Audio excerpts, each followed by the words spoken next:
शुक्लांबरधरं विष्णुं शशिवर्णं चतुर्भुजं प्रसन्नवदनं ध्याये सर्वविघ्नोपशान्तये गुरुब्रह्मा गुरुविष्णु गुरुदेवो महेश्वर गुरुसाक्षाತ್ ಪರಬ್ರಹ್ಮ ತಸ್ಮೈ ಶ್ರೀ ಗುರುವೇ ನಮಃ.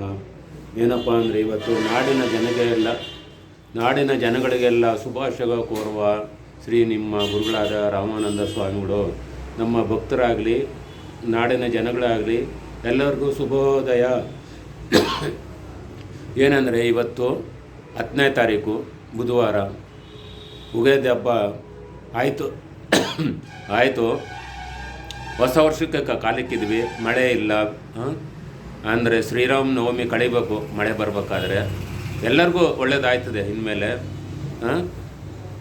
ಯಾರು ಎಲ್ಲನೇ ಇರಲಿ ಏನನ್ನ ಮಾಡ್ಕೊಳ್ಳಿ, ನಾವು ಶ್ರೀ ಶಾಂತಮೂರ್ತಿ ಶನೇಶ್ವರ ದೇವಸ್ಥಾನ ಕಡೆಯಿಂದನೂ ಶ್ರೀ ಭಕ್ತ ಕನಕದಾಸ ಮಹಾಸಂಸ್ಥಾನ ಮಾಡೋದ್ರಿಂದನೂ ಏನಪ್ಪ ಅಂದರೆ ಯಾವುದೇ ರಾಶಿಗಾಗಲಿ ಎಲ್ಲ ರಾಶಿಗಳಿಗೂ ಒಳ್ಳೇದಾಗಬೇಕು. ಶನಿದೇವ್ರಿಗೆ ನಾನು ಹೇಳೋದು ಕೇಳೋದು ಎಲ್ಲ ಇಷ್ಟೇ.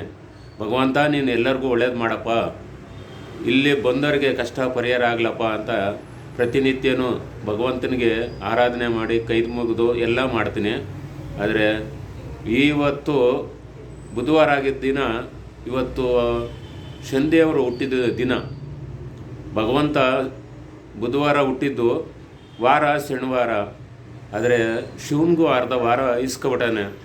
ಆ ಉದ್ದೇಶಕ್ಕೆ ಶನಿವಾರನೂ ಪೂಜೆ ಮಾಡಬೇಕು, ಸೋಮವಾರನೂ ಪೂಜೆ ಮಾಡಬೇಕು. ಆ ಗ್ರಹಗತಿಗಳಿಗೆ ಅಂದರೆ 12 ಗ್ರಹಗತಿಗಳಿಗೆ ಎಲ್ಲರಿಗೂ ದೊಡ್ಡವನು ಭಗವಂತ ಶನೇಶ್ವರ. ಆದರೆ ಯಾರನ್ನು ಬಿಟ್ಟವನಲ್ಲ. ನಾನು ನಂದು ಅಂದವ್ರಿಗೆ ಆದರೆ ಪಾತಾಳಕ್ಕೂ ತೋರಿಸ್ಬಿಟ್ಟಿದ್ದಾನೆ, ಅವ್ರನ್ನ ದಿಕ್ಕಾಪಾಲು ಮಾಡಿದ್ದಾನೆ. ಯಾಕಪ್ಪ ಅಂದರೆ ಅವನು ಕೆಟ್ಟವನಾದರೆ ಹೊಟ್ಟೆಲಿ ಹುಟ್ಟಿದ ಮಕ್ಕಳಾಗಲಿ, ಕಟ್ಕೊಂಡಿರೋ ಹೆಂಡ್ತಿ ಆಗಲಿ, ಅಣ್ಣ ತಮ್ಮದಿರಾಗಲಿ, ಅಕ್ಕ ತಂಗರೇ ಆಗಲಿ, ತಂದೆ ತಾಯಿ ಆಗಲಿ ಎಲ್ಲ ದೂರ ಮಾಡಿಬಿಡ್ತಾನೆ. ಆದರೆ ಒಳ್ಳೆಯನಾಗ್ಬಿಟ್ರೆ ಜಗತ್ತೇ ಏನೇ ಆದ್ರೂ ಮಣ್ಣಿಡ್ಕೊಂಡ್ರೂ ಬಂಗಾರ ಮಾಡ್ತಾನೆ ಅಂತ ಭಗವಂತ ಎಲ್ಲಿ ಸಿಗೋದಿಲ್ಲ. ಆದರೆ ಎಲ್ಲ ಕಾರ್ಯನೂ ಜಯಗೊಳಿಸ್ತಾನೆ, ಎಲ್ಲನೂ ಮಾಡ್ತಾನೆ. ಭಗವಂತ ಅನುಗ್ರಹ ಇರಬೇಕು. ಏನಪ್ಪ ನಮಗೆ ಈ ಕಷ್ಟ ಬಂತು ಆ ಕಷ್ಟ ಬಂತು ಅಂದರೆ ಶನಿ ಗುರು ಇಲ್ಲದೆ ಹೋದಾಗ ಯಾವ ಕೆಲಸ ಕಾರ್ಯನೂ ಆಗೋದಿಲ್ಲ.